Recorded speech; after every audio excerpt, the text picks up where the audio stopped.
Éric Branca, bonjour.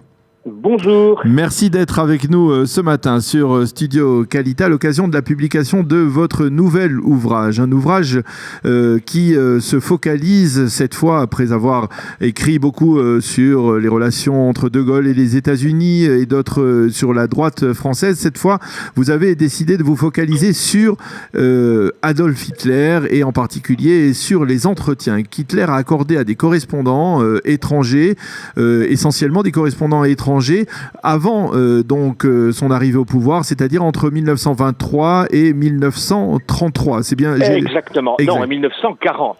Ah, 1940. Ah, d'accord. Le dernier est donné en 1940, une fois la guerre déclenchée, à un correspondant américain, parce que l'Amérique n'est pas encore entrée en guerre à ce moment-là. Donc le premier entretien, c'est 1923, déjà à un Américain d'origine allemande, pro-nazi, et le dernier 1940, un an avant que les États-Unis n'entrent en guerre. Voilà. Alors, c'est une série d'environ une quinzaine d'entretiens, si je ne m'abuse. Voilà. Alors, il a accordé une trentaine d'entretiens en tout à la presse étrangère, mais si vous voulez, qu'on appelait entretien à l'époque, des choses qui n'en étaient pas. C'était des portraits avec quelques citations.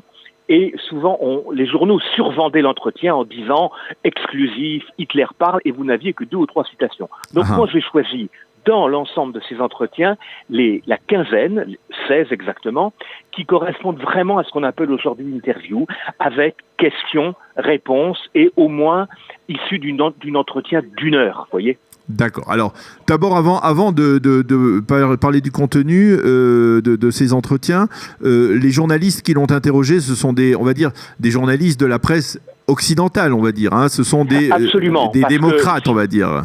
Voilà, ce sont des Français, des Anglais et des Américains. Ça n'avait aucun intérêt de prendre des interviews qu'il avait données à la presse nazie, puisque c'était de la propagande. La presse italienne fasciste, pas d'intérêt non plus, parce qu'ils étaient alliés. En revanche, ce qu'ils disaient, ce qu'ils voulaient faire croire sur sa volonté pacifique aux démocraties était beaucoup plus intéressant. La manière dont il manipulait l'opinion. Alors c'est ça, parce que à travers ces entretiens, en les décortiquant, vous avez bien entendu remarqué, on va dire, une forme poussée de manipulation de la part d'Adolf Hitler face à l'Occident. Expliquez-nous quelle était sa technique, quelle était sa manière d'agir face à ses correspondants, à ses journalistes. Alors, d'abord, il n'a pas choisi des journalistes qui étaient favorables. Il a pris des gens qui étaient essentiellement des pacifistes, parfois même qui étaient de gauche ou de centre-gauche. Oui. Il s'est bien gardé de donner des interviews à la presse antisémite qui existait aux États-Unis, en Grande-Bretagne, etc. Il a choisi des journaux de grande diffusion pour gagner des parts de marché. Et il s'est appuyé sur le pacifisme ambiant. Alors, vis-à-vis des Français, c'est vis-à-vis de nous, Français, que le mensonge a été le plus élaboré, puisqu'il y avait tout de même Mein Kampf, qui paraît en 1926, et qui expliquait que la France était, avec les Juifs, le pire ennemi de l'Allemagne, qu'il fallait régler son compte à la France. Et donc, il ne donne aucune interview à la presse française jusqu'en 1923. Il ne donne qu'aux Anglais et aux Américains. Et à partir du moment où il arrive au pouvoir... jusqu'en 33, alors... 33, oui. Alors là, il voit les Français. Et il leur explique que Mein Kampf, c'est fini, qu'il a écrit ça quand il était en prison, mais que maintenant, sa préoccupation, c'est la réconciliation avec la France, etc. L'ennui, c'est qu'au même moment, il interdit qu'on traduise Mein Kampf en France. Et quand les éditions Sorlo, en 1934, publient Mein Kampf sans autorisation d'Hitler, Hitler fait un procès et fait retirer Mein Kampf des circuits de distribution. Ce qui veut dire que, d'une part, il expliquait qu'il ne fallait pas croire Mein Kampf, parce qu'il avait évolué, et d'autre part, il le retirait de la ça peut être logique. S'il veut le retirer, c'est la preuve aussi peut-être que justement il ne partage plus l'idéologie qu'il avait exprimée à ce moment-là. Sauf que il le publie toujours dans les autres pays, et les passages sur la France, où c'est le pire ennemi, etc., ne sont pas mentionnés, ne sont pas défalqués. Et il publie en France uniquement des résumés d'où il retire les passages hostiles. Donc c'est quand même assez énorme. Et aucun des journalistes ne lui pose la question. C'est ça, parce que les journalistes, comment en sont-ils? Est-ce qu'il y a face à Hitler une forme de complaisance, ou alors ce sont des interviews, on va dire, très tranchantes, très fermes, très dures? La complaisance, elle est de mise. C'est incroyable. Il y a notamment des journalistes, un journaliste de l'illustration qui commence l'entretien en expliquant qu'il n'a jamais vu un regard aussi pur, que c'est un regard d'enfant, etc. Enfin, c'est absolument incroyable. Absolument incroyable. Il y a une complaisance terrible. Rien de ce qui fait le journalisme ne se reconnaît dans ces entretiens. En fait, est-ce que c'était révélateur d'une sorte de fascination qu'exerçait Hitler sur les médias à l'époque, enfin les médias, les journaux à l'époque, on va dire, c'était un peu cette approche, ou alors dans la presse de l'époque, américaine, anglaise, française, il y avait des mises en garde face à Hitler, il y avait des éditoriaux extrêmement critiques. C'est-à-dire comment il y en avait, absolument. Il y a des gens qui ont compris son jeu très vite, qui ont mis en garde contre sa politique, mais les journalistes qu'il recevait étaient des gens qui étaient d'abord choisis en amont par la propagande allemande, et notamment en France, il y avait un mouvement très actif qui était le comité France-Allemagne, dans lequel d'ailleurs vous allez retrouver beaucoup de futurs collaborateurs, et c'est ce comité France-Allemagne, en liaison avec l'ambassade d'Allemagne, qui choisissait en amont les journalistes susceptibles d'aller interroger Hitler.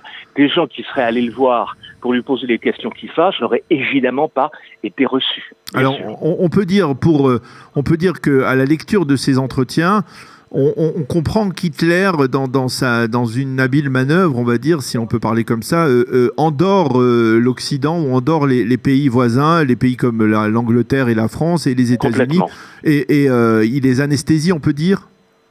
Complètement.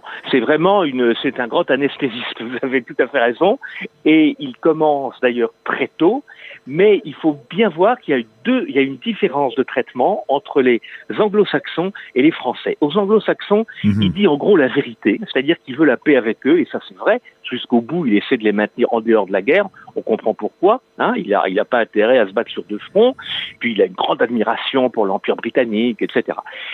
Mais aux Français, il ne dit pas la vérité, puisqu'il explique qu'il veut la paix alors qu'il prépare la guerre, qu'il veut récupérer l'Alsace-Lorraine, etc., etc. Okay. Donc il a... Parce qu'il y a un contentieux, un contentieux territorial. Il y a un vrai contentieux territorial. Mais ce qui est fou, c'est que les journalistes français peuvent quand même lire la presse anglo-saxonne et voir qu'Hitler dit aux anglo-saxons le contraire de ce qu'il leur dit à eux. Okay. Il ne pose pas la moindre question. Ok. Alors, je voudrais aborder l'angle de l'antisémitisme d'Hitler. Est-ce que c'est flagrant? Comment d'abord les journalistes, quelles questions posent-ils à ce sujet, et quelles sont les réponses d'Hitler face à sa doctrine d'extermination des Juifs? Alors, je dois dire que ceux qui posent les questions sur la question juive, ce sont les anglo-saxons, beaucoup plus que les Français. Et là, Hitler est très clair. Jusqu'en 1933, il dit « les Juifs, je veux m'en débarrasser ». Alors évidemment, le mot « débarrasser » fait allusion à quoi? Il fait allusion, dans un premier temps, évidemment, à des expulsions, à la mise au banc de l'État allemand, etc. Mais on voit bien que le mot « débarrasser » a une autre signification. Et ça ne changera pas. Les Français posent beaucoup moins de questions sur ce sujet, et je dois dire qu'après 1933, Hitler est beaucoup moins clair. En gros, avant d'arriver au pouvoir, il n'élude pas la question, il répond clairement que les Juifs sont l'ennemi. Après 1933, alors qu'il a les moyens de mener sa politique et qu'il commence à la mener, que les persécutions commencent, que les premiers camps sont ouverts, etc., il en parle beaucoup moins. Pourquoi, à votre avis? Donc il y a aussi une grande dimension d'hypocrisie. Pourquoi, à votre avis? Au-delà d'hypocrisie, il y a une stratégie, je suppose. Parce que je pense que dans un premier temps, ces interviews s'adressent aussi à son électorat. Il y a vraiment quelque chose de très démagogique. Et puis une fois qu'il a les moyens et qu'il commence sa politique de persécution, il ne veut pas attirer l'attention du monde là-dessus. C'est ça, parce que je veux essayer de me mettre dans la peau d'un lecteur qui a un journal. Je ne sais pas quels sont les journaux pour lesquels il a accordé ses interviews, mais disons qu'un lecteur lambda, un lecteur moyen qui lit on va dire juif, hein, qui lit un entretien d'Hitler, est-ce qu'il est en mesure d'alerter, par exemple, sa famille en Allemagne et de dire attention, attention. Oui, et vous avez d'ailleurs une interview tout à fait extraordinaire. C'est la seule interview où Hitler s'est fait piéger, qui a été donnée à un journaliste américain qui vivait en Allemagne, qui s'appelait Max Frankel, qui était juif, et qui l'a piégé. Et Hitler il a accepté d'accorder une interview à un juif. Il ne savait pas qu'il était juif. Et c'est une histoire tout à fait extraordinaire. J'imagine que le service de presse d'Hitler s'est fait remonter les bretelles après, parce que là, il s'est fait piéger comme un bleu. Et l'interview qu'il donne à Max Frankel est passionnante parce que c'est une des plus violentes qu'il donne contre les Juifs à ce moment-là. Elle remonte à 1932. Donc il n'est pas encore au pouvoir, il va y arriver. Hein. C'est au moment de la campagne présidentielle de 1932. Et elle est tout à fait à lire. Tout à fait à lire.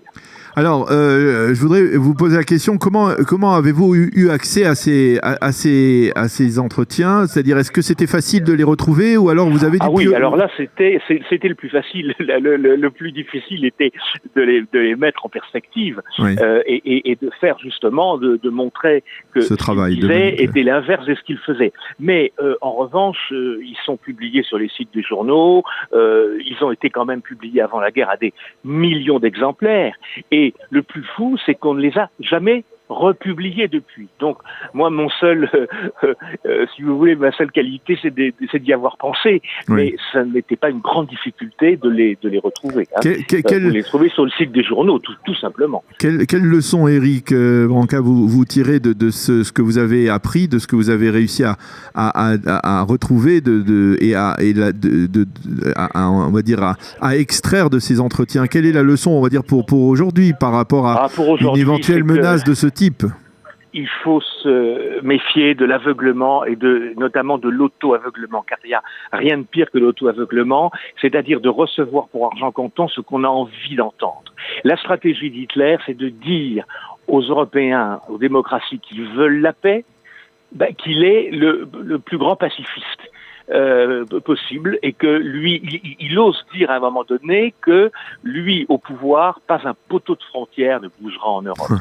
Et tout le monde a envie de le croire, parce qu'on sort de la terrible guerre de 14-18 et que les milieux anciens combattants sont extrêmement puissants et que, voilà, on n'a pas envie de retomber dans un conflit aussi meurtrier. Moyennant quoi, on va tomber dans un conflit qui le sera 10 fois plus. Et donc, quelque part, il faut être extrêmement vigilant. La vigilance reste de mise. Et ne pas s'aveugler, et ne pas se mentir. Voilà, et ne pas se mentir. Ça serait ma conclusion. Eh bien, Éric Branca, merci beaucoup. C'était très passionnant de discuter avec vous de votre nouvel ouvrage, donc qui est paru en février aux éditions Perrin. Donc, les entretiens oubliés d'Hitler. Merci de nous avoir accordé cet entretien. C'était très intéressant ici au plan historique. Et à bientôt. Bonne journée. Merci à vous. Au revoir.